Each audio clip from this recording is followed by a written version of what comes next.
Hello there. In this video we're going to see how we can create a simple Enneper curve earring, similar to the one shown on the screen there. So if we start Fluid Designer up, if I just drag the window over to the left there and open up the toolbox panel and just move that up, because I'm going to get a properties panel displayed here, and I'm going to need to use that. And I'm also going to open up the properties window, and I'm just going to switch on screencast keys, so any key presses I make should be displayed down here.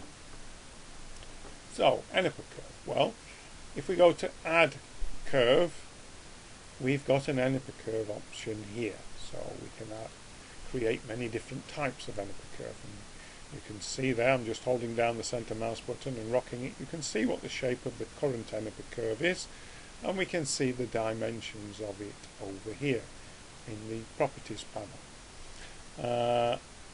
And over here in the toolbox you can see there are various parameters that we can change. Now, I wouldn't advise that you change the resolution. That will give you a smooth object, and in this case with about 20,000 faces. So I would stick to keeping the resolution as set there. There's also a couple of other resolution values. There's the bezel revolution. Well, if you switch that down to 0, you end up with a very chunky, square looking object. Now you may want that, but more than likely you want a nice smooth object, and setting the bezel resolution at 4 gives you the smoothest surface finish. So you can reduce it if you want, but the default value I would stick to. And similar with this resolution here of 10 as well. If you take that resolution right down, it will reduce the face count down to 2,000 rather than the 19,000. So the higher you've got this value, the higher the face count, and you can see it changing as you change the resolution. But I would again advise you to stick to 10. So how can we change the appearance of this object? Well, we could change the height of it. So as I increase the height value, you can see that's what happens. Well, that looks a bit weird, so you can bring it back down again. So if you want a three-dimensional object with some height to it, then that's the value that you change. If you want a kind of flat object, if you just enter in the value 0, you've got no height, but you still have got the Enneper curve. So I'm going to set that to 0. Now what about the scale? Well, if I hold down the left mouse button and drag the mouse to the right, you can see the scale of the object. It's getting bigger. Now our grid is 21 by 21, so as you can see the size of this is now 16 by 17 approximately. So I'm just going to reduce that a little bit, take it back down into the middle like that. Now this gap in the middle here, you don't really want this to be anything below 0.5 millimeter, otherwise it won't 3D print very well. So that's 1.5 millimeters approximately, so that should be okay. Now what about the pattern itself? Well, if we click on 3 and 4, you can see that the pattern itself changes. Now once you start getting a lot of overlap here in the middle, you have to question whether or not that hole will actually print, and it probably won't. Now it's 0.33 of a millimeter. You may just see that hole, you may not. So I'm just going to take it back down, and I'm going to say that that's the shape that I want.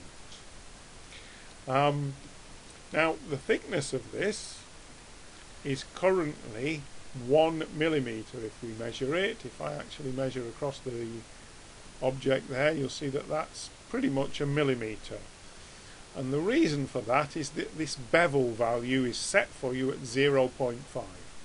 You don't want a value smaller than 0.5 really if you're going to 3D print.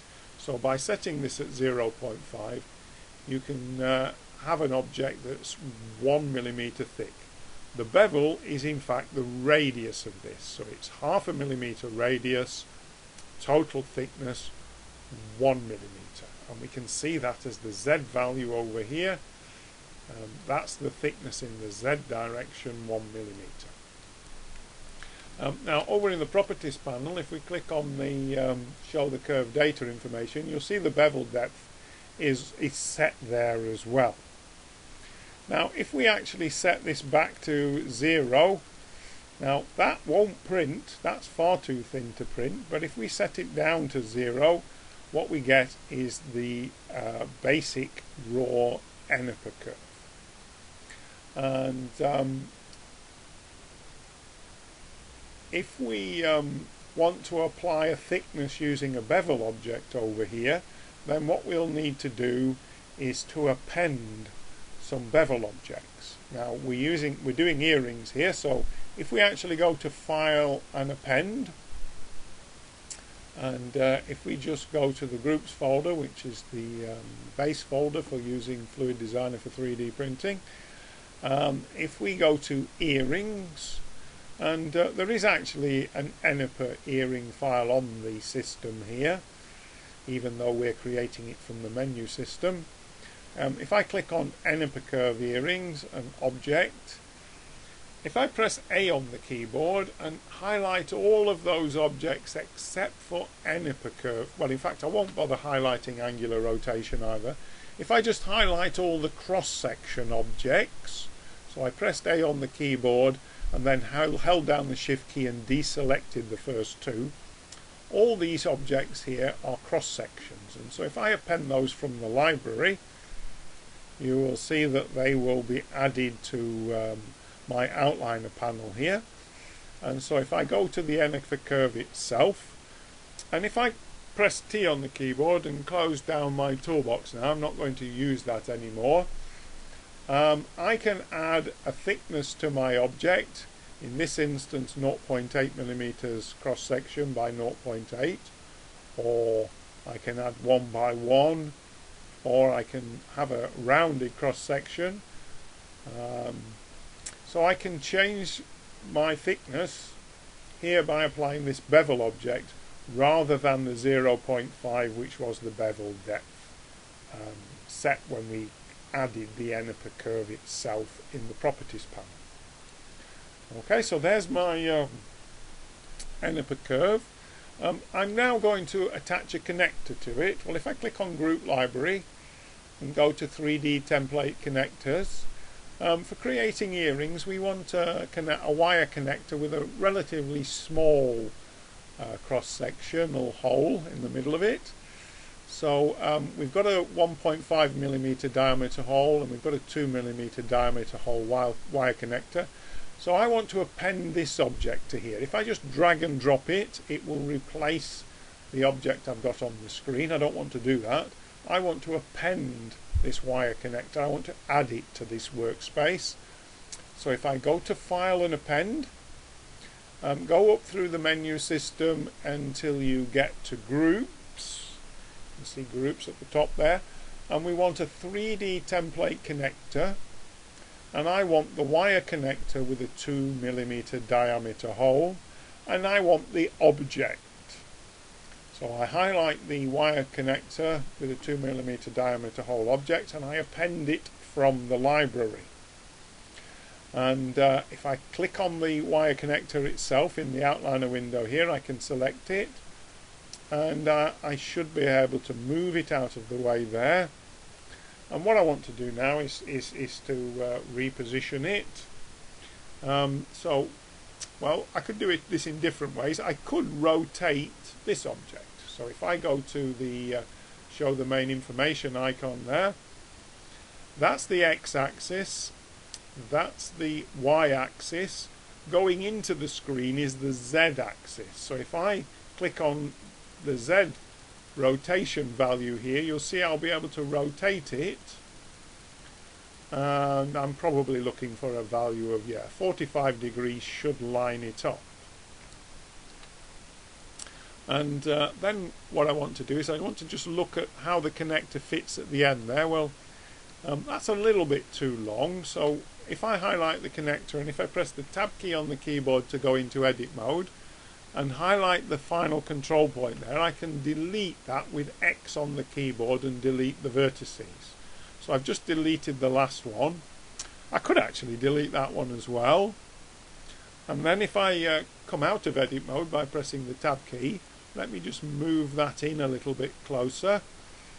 So that's a bit shorter now, but I've got a little bit showing there which I don't want. So if I press the tab key, if I just go to view and top view and just zoom in, I should be able to pull that back.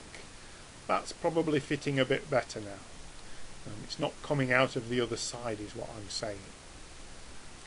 Okay, so there's my connector.